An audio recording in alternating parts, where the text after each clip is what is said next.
What are the true origins of the Wim Hof method?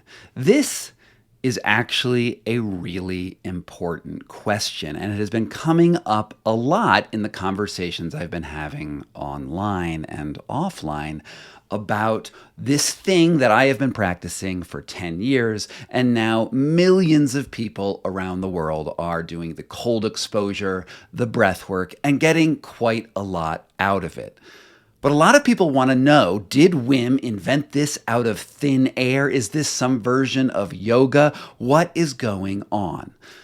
Well, luckily, I have the answer, and it's a little complex. So I'm going to dig in by doing two things. I'm going to talk to you about the background, what I know from having conversations with Wim since about 2013 about this subject and other subjects. And I'm also going to use some of Wim's own words from a video that he put out about his yogic studies back in the 80s and 90s that give a really, really good insight to how this method developed in the first place.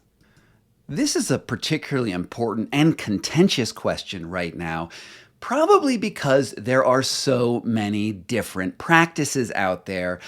Cold bathing is no longer just the realm of Wim Hof. Lots of people have ice baths. There's lots of ice bath products. A lot of health influencers talking to you about the power of the ice, and the Wim Hof method is only one sliver of this broader movement which is going on around the world. One that I think is really, really great. But I will say that Wim was probably the guy who reinvigorated it for a lot of the world, starting in 2013-ish. He really ignited a passion in millions of people and deserves a ton of credit for that. But this episode is really about, well, where did he come up with the ideas? Where did it originate for him and in the culture at large? Now, it's no secret that Wim Hof is reasonably or maybe even expertly familiar with yogic techniques. Well, this is because, according to him, in the 80s, he went to meet with a Hindu priest and decided to go deep into esoteric techniques that were just coming to his awareness. In fact, this is what he says about yoga at that time. And yoga in those times was something unknown. Now, yoga was not actually unknown back in the 1980s. In fact, there's a long history of how yoga came to the United States, to Europe, through the Theosophical Society. And I wrote a little bit about that transition in my book, The Enlightenment Trap. But to give Wim credit, maybe it had been sort of unknown to him. And there was, of course, this huge resurgence of interest in yoga when the Beatles went to study with the Maharishi in Varanasi and came back playing the sitar and doing yoga poses. Wim caught on to that wave and decided to dig deep himself. I taught myself in Amsterdam how to read and write Sanskrit and to get into the scriptures and to have a full understanding of the Hinduistic culture. Now, learning Sanskrit is not an easy task. If you talk to Sanskrit experts or Hindu priests, the general rule of thumb is it takes about 7 years to master Sanskrit. However, in Wim's defense, he has this amazing capability with languages. He seems to be able to pick them up incredibly easy in a way that makes an American awestruck. Now, the Dutch are really well known for their language abilities, and he's Dutch, and maybe there's something there, or maybe Wim has just a good facility with languages. However, I do not think that Wim is actually fluent in Sanskrit. Instead, he studied with some unnamed Hindu priest, and it's interesting, he never actually mentions who this specific person is, presumably in Amsterdam, and begins delving in to yoga. So I had to go and dive deep into the yoga, into the scriptures. And this is where it gets really interesting, because in this video, he is holding this book. It looks like a collage book, like something that he wrote out on a typewriter about what he had learned in his yogic studies. It is clearly a self-published work. There's probably only one in existence, but it shows these really awesome poses that Wim is doing. Clearly, he is crunching information. It shows the origins of his sort of what they call the one-armed bandit pose, where he's uses just one hand to support himself as he's sort of horizontal to the ground. Super interesting stuff. And this is an amazing, amazing document because, as he says, his reasoning here for writing this book was, I had to find a way to get an understanding of the real depth, because the blah blah about Prakriti, the Purusha, Aham Sarvasya Prabhava Matar Sarvam, and all that was like Latin or gibberish. And I had to update it. in other words, Wim had studied yoga extensively and wanted to find a way to make it meaningful because he said it was gibberish. Because when you start getting into yogic understanding, there is a lot of philosophy here. There is a lot of very in-depth learning, and the practices are not just about physical states that you might achieve, but how that connects to the soul, to the Atman, to your connection to the universe and the karmic cycle of rebirth and death. And Wim said, well, he said that was gibberish. It was like reading Latin. It was too out there for him. And so then he developed his own techniques. I went into the cold water. I had developed my own kind of yoga, instinctively, intuitively. I could not really understand what this was all about. This was a different culture coming from thousands of years ago, and it appealed to me, but really understanding, I did not. It's too esoteric, too far away. Now, the origins of the cold water section of the Wim Hof method has been recounted on numerous occasions. Here's what he told me back in 2013, and then I recounted it in my book, What Doesn't Kill Us. One day, Wim was walking around in Amsterdam and he saw cold water. It was the winter. These canals were icy, but they weren't so icy that you couldn't get into the water.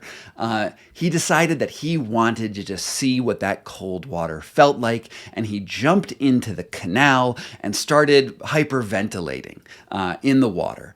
But he also had this sensation that the cold felt really, really good. He felt alive in a way he'd never felt before. Then, later, he went back onto dry land and then mimicked that breathing pattern that had automatically arisen while he was in the cold water, and presto, he had developed the breathing method and the water ice immersion method, and the Wim Hof method was born. Now, this second story, the one that I just told you about him jumping into the canal, is really, really interesting because when he told me it in 2013, he barely mentioned any yogic training at all. He more or less said that he invented this out of thin air. Yeah, sure, he'd studied yoga and was aware of it, but this was his thing that he learned because his body and nature taught it to him. Now, I find this maybe a little problematic because obviously his ice water immersion started after he had delved into yoga. In fact, in that video, he said he began becoming fascinated with yoga in 1972 when he was just 12 years old, when he and his brother Marcel were out playing with their breath and just interested in Hindu topics. The ice water sort of emerges afterwards. And Wim, well, he certainly did play in ice water quite a bit. He learned a lot from it. But did he come up with it? Well, that's a really, really interesting and difficult question to answer. What we do know, however, is that Wim traveled to India in the 1980s and studied, I believe, in either Rishikesh or Mussoorie. He's never very clear on it. When we talk about his travels in India, Wim gets really, really quiet and the details get very, very hazy, even though it's clear, he said he studied Sanskrit. Well, who did he study Sanskrit from? Who did he actually learn these breathing techniques from? Though that lineage, whatever that past is curiously erased. And there's this really, really interesting part of the video that he posted where he's talking about the value of the manuscript that he's now holding, this sort of old, dilapidated book with pages that seem stapled together, where he talks about it. And you can hear that his son, Einam, is in the background. And I want you to listen really, really closely here. Here goes. I did this book, and that was beautiful in 1988. Use it as? Now you can, yes, exactly.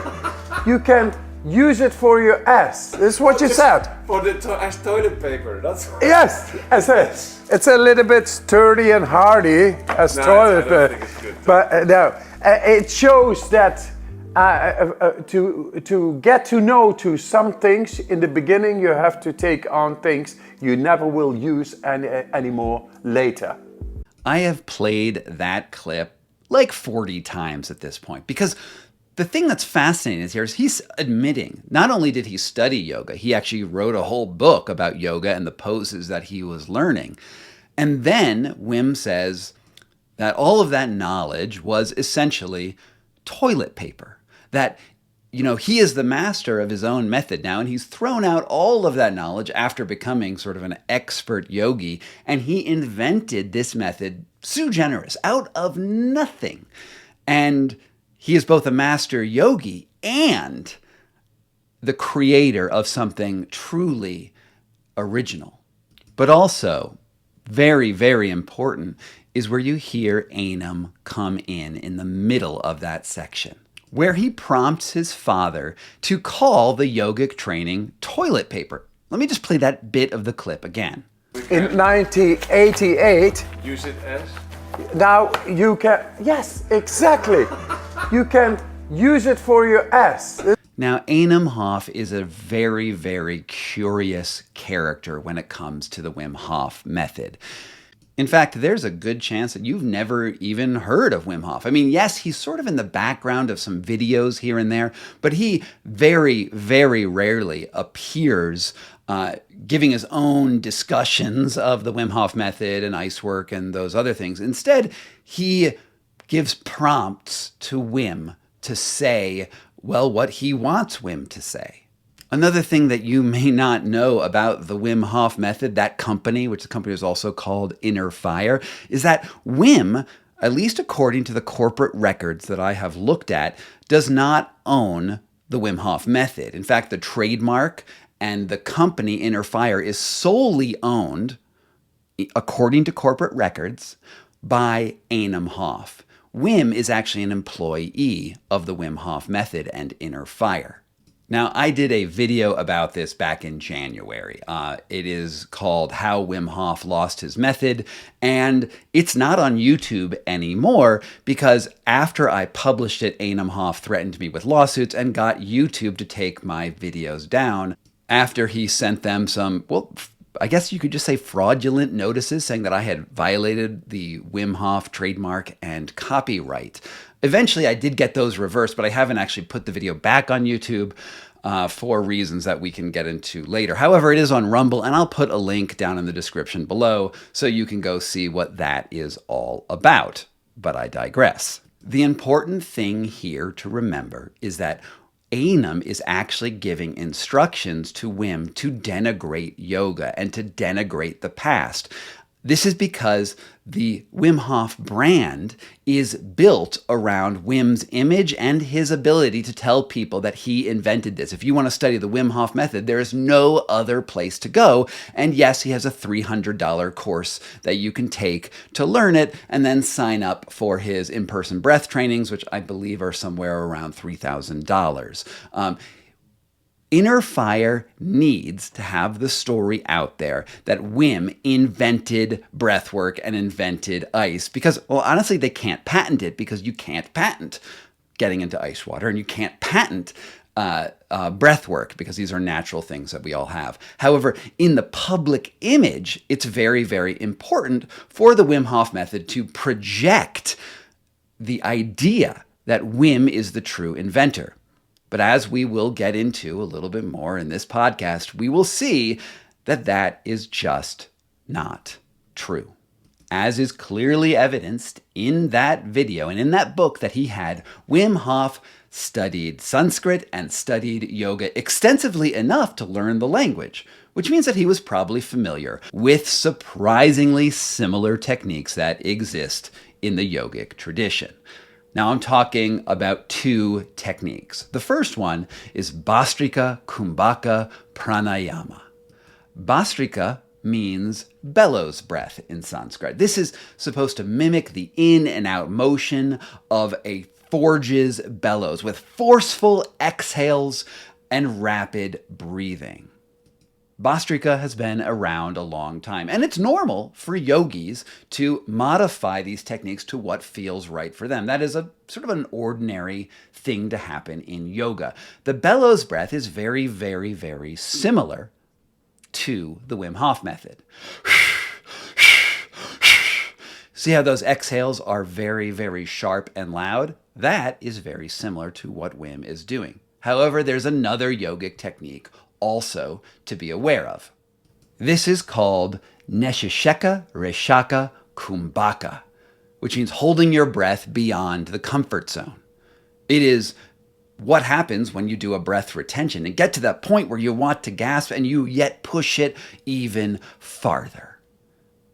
These are the two components of the Wim Hof breathing method. If you've studied the Wim Hof breathing method, it's hyperventilation, that's Bhastrika Kumbhaka Pranayama, and then exhaling and then holding your breath, Nishisheka Rishaka Kumbhaka, maybe with a little bit of flavor differences, because remember, Wim said there's a lot of gibberish going on in yoga, and he simplified this method, which could be to his credit. It is a slightly different flavor, but it clearly is something that he would have learned when he was studying pranayama, when he was writing a book on pranayama. This was before he used that book as toilet paper.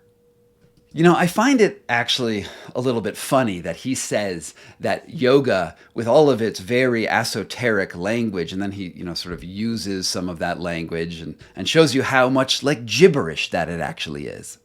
Prakriti, the Purusha, Aham Sarvasya Prabhava Matar Sarvam, and all that was like Latin or gibberish. I mean, this is fascinating because one of the critiques that a lot of people have of Wim Hof when he starts going on one of his rants is that he speaks in scientific gibberish. He starts sort of making up science. He goes way beyond what is possible. He says things like, I'm going to win the war on bacteria, and you must speak to your pineal gland, breathe fully into your soul. Like these things which, are also sort of esoteric and gibberish, right? He's on one hand, he denigrates yoga for what is trying to be a very specific language around breath work, and then makes up his own esoteric language that honestly a lot of people have trouble following. They don't have trouble feeling it. When you're with Wim, you feel what he's saying and what he means, but actually trying to dissect it, and that's what I do as a journalist, I try to understand what his words are actually saying. Well, oftentimes it's really, really hard, and the thoughts don't connect in an easy manner.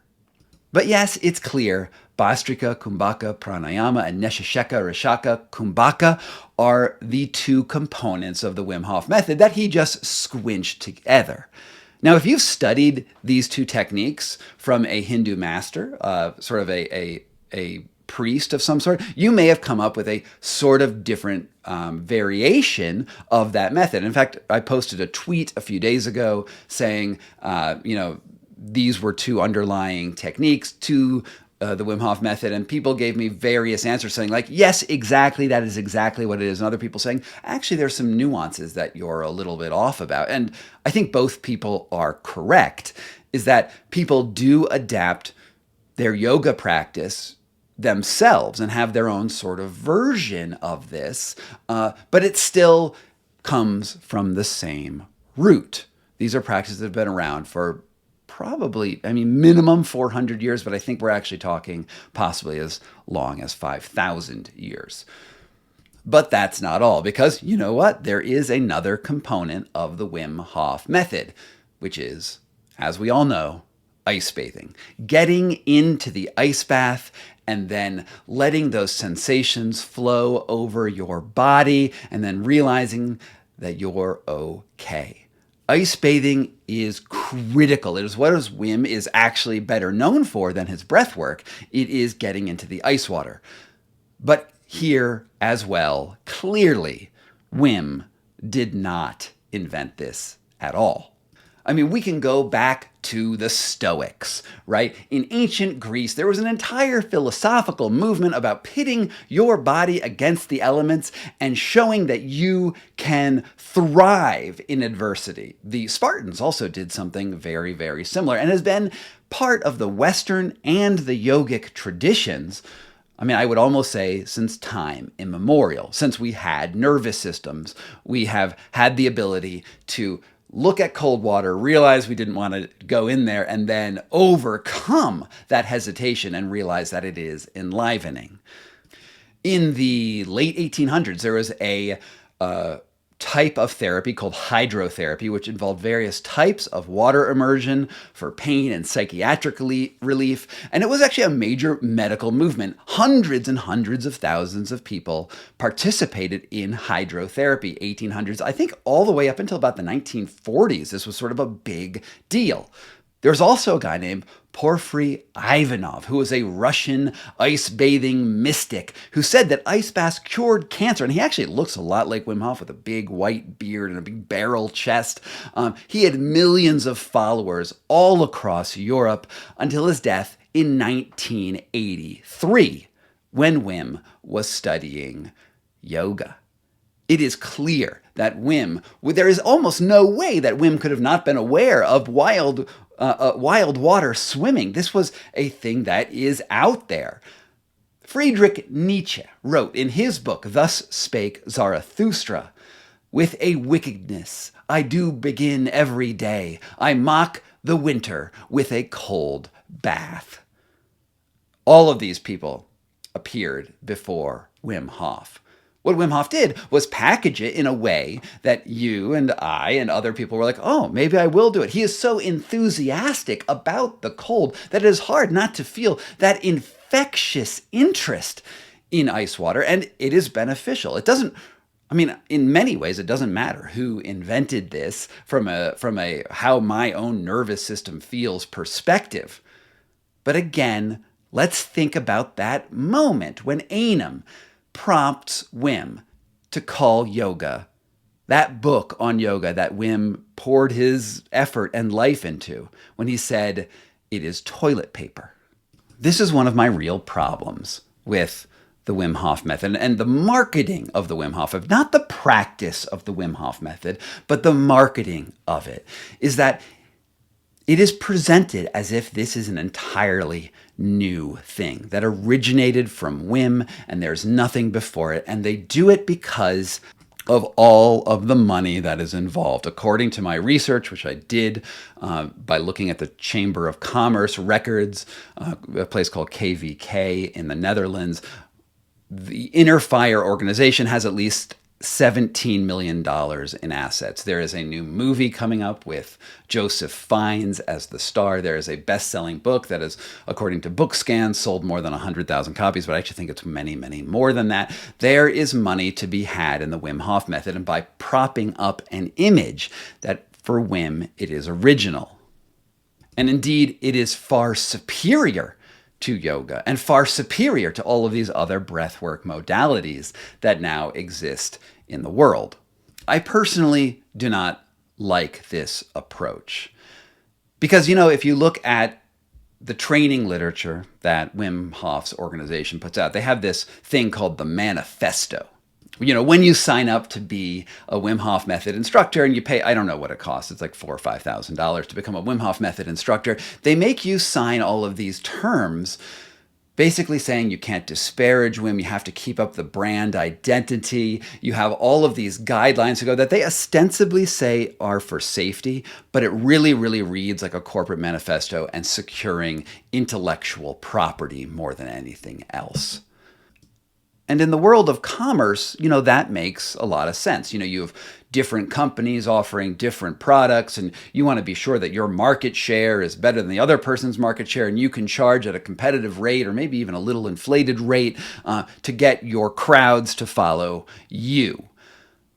Well, I think one of my main criticisms against the Western medical system is that it's all about the money.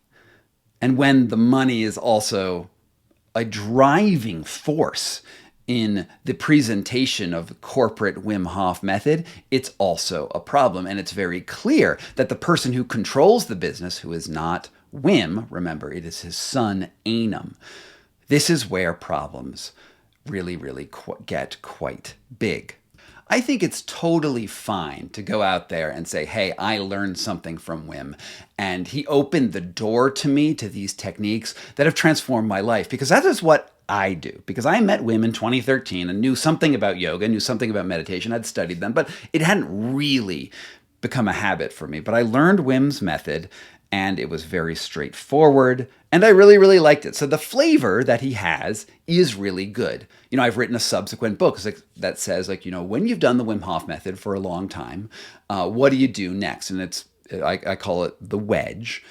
And I have learned a lot because I've moved past the Wim Hof method and I've modified it. But I always will tell you that it started for me with Wim.